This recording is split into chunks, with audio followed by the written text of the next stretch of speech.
Flame Stories। বর্তমান সময়ে বেড়ে থাকা কিছু নামী লেখকের অপ্রকাশিত খুচরো গল্প দিয়ে সাজানো আমাদের ফ্লেম স্টোরিজ। নমস্কার বন্ধুরা, আমি সুমনা আজ আবার হাজির হয়েছি আপনাদের কাছে এক নতুন স্বাদের গল্প নিয়ে। সেখানে আছে ভয় এবং সামাজিক কিছু ঘটনার ছোট্ট উদাহরণ। আজকের গল্প 15ই মার্চ, রচনায় কাকাতুয়া, গল্পকথক সুমর্ত, বাবার চরিত্রে প্রত্যয় এবং অন্যান্য চরিত্রে পৌলমী। শুরু হতে চলেছে আজকের গল্প। পৃথিবীতে এমন অনেক ঘটনা আছে যার ব্যাখ্যা এখনো খুঁজে পাওয়া যায়নি। কেন হয়, কার নিয়ন্ত্রণাধীনে হয়, কিচ্ছু না।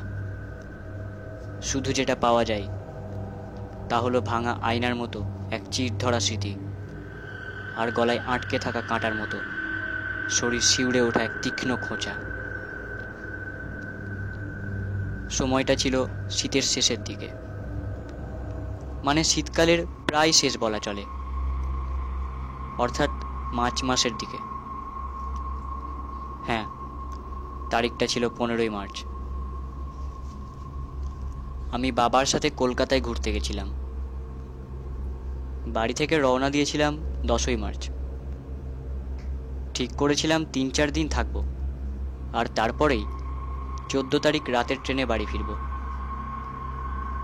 সেই বছর শীতকাল একটু দেরিতেই বিদায় নিয়েছিল, মানে তখনও রাত 9টা বাজলেই রাস্তায় লোকজন খুব কমে যেত।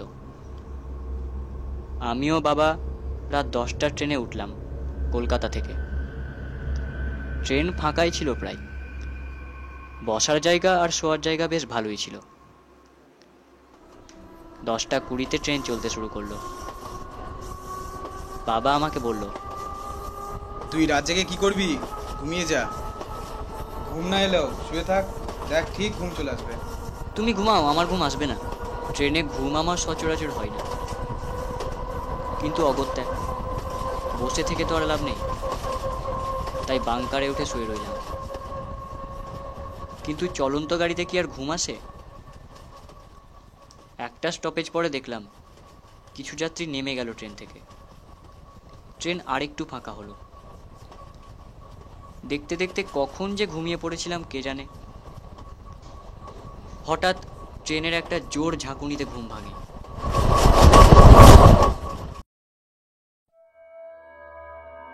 উঠে দেখি পুরো ট্রেন অন্ধকার।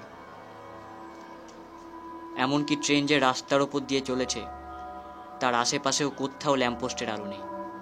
চারিদিকে তাকিয়ে দেখতেই একটা অদ্ভুত বিষয় আবিষ্কার করলাম। পুরো কামরায় একটাও যাত্রী নেই। আমি সঙ্গে সঙ্গে বাংকার থেকে নেমে জুতোটা পায়ে পরে চারিদিকে আরেকটু ভালো করে লক্ষ্য করি। হয়তো অন্ধকারে আমার চোখের দেখা দোষ হতে পারে, কিন্তু না, কেউ কোথাও নেই। এমনকি আমি কাউকেও দেখতে পাচ্ছি না।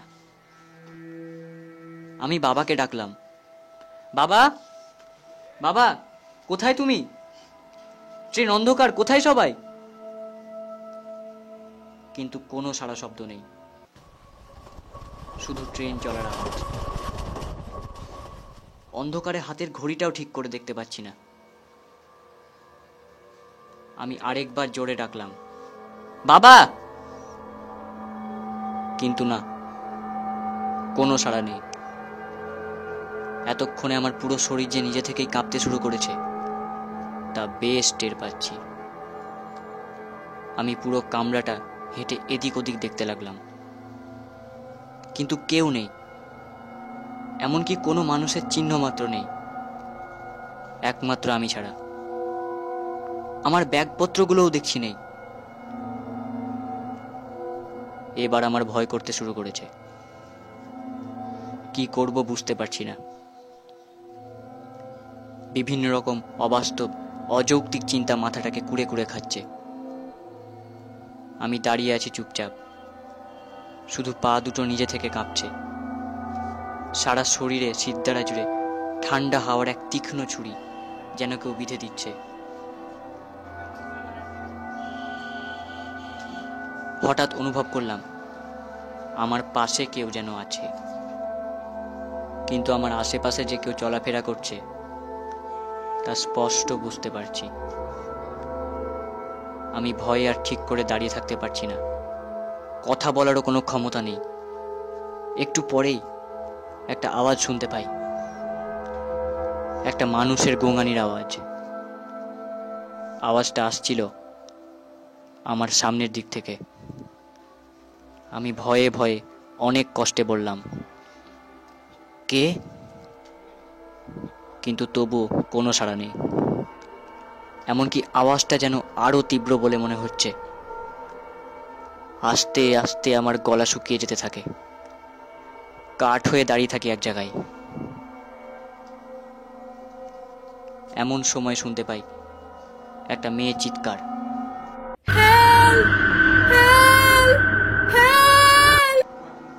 চিৎকার করতে করতে আমার দিকেই ছুটে আসছে। এই ফাঁকা ট্রেনে কিসের হেল্প দরকার কিছুই বুঝতে পারলাম না। শুধু মেয়েটা চিৎকারে বুঝতে পারি যে তিনি বিপদে পড়েছেন।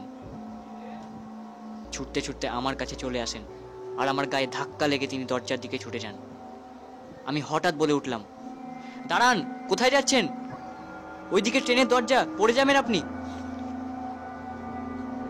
কিন্তু আমার কথা না শুনেই মেয়েটি পুরো দরজার কাছে চলে যায়। আমি আর কিচ্ছু না ভেবেই ছুটে যাই মেয়েটির কাছে, তাকে বাঁচানোর জন্য হাতটা ধরার চেষ্টা করি। কিন্তু ততক্ষণে সব শেষ। মেয়েটি লাফ মারে ট্রেন থেকে। আমি শুধু ওনার হাতের আঙুলটা ধরতে পারি, আর তার টানে আঙুল থেকে একটা আংটি খুলে আমার হাতে চলে আসে। মনটা কেমন যেন গুমড়ে গেল। কিন্তু হঠাৎ একটা দমকা হাওয়ায় ট্রেনের দরজাটা খুলে গিয়ে জোরে আমার মাথায় এসে লাগে, আর আমি সেখানেই অজ্ঞান হয়ে যাই। জ্ঞান ফেরে বাবার ডাকে। পাশ থেকে অনেক মানুষের কথাবার্তাও শুনতে পাই আমাকে নিয়ে।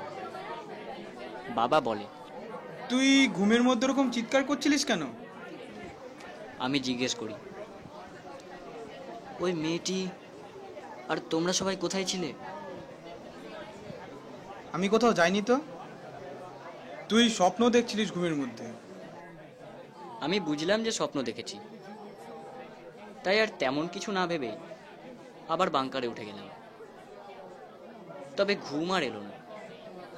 নিজের মনকে বলতে লাগলাম, উফ, কি ভীতু আমি। এমনিতে ঘুম হয় না, আজ আবার ঘুমের রাজত্ব নেমে এলো। একটু পরে দেখি ট্রেনে একজন ভিখারি উঠে এলো। সবাই টাকা দিচ্ছে নিজের মতো, আমিও টাকা দেওয়ার জন্য পকেট থেকে টাকাটা বের করতে যাব, আর তখনই আমি চমকে উঠি। পকেটে হাত দিয়ে বুঝতে পারি সেই আংটিটা।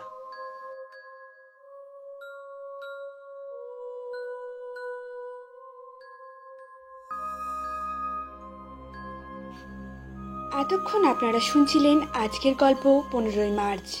লেখক কাকাতুয়া, গল্পের সূত্রধর সুমনা, আবহ সঙ্গীতে ও স্পেশাল এফেক্টে পিনাকি এবং সমগ্র পরিচালনায় রয়েছে ফ্লেম ফ্যামিলি। আজ তবে এখানেই শেষ হোক। আবার অন্য কোনো একদিন হাজির হব আপনাদের কাছে নতুন স্বাদের নতুন কিছুর গল্পের ঝুলি নিয়ে।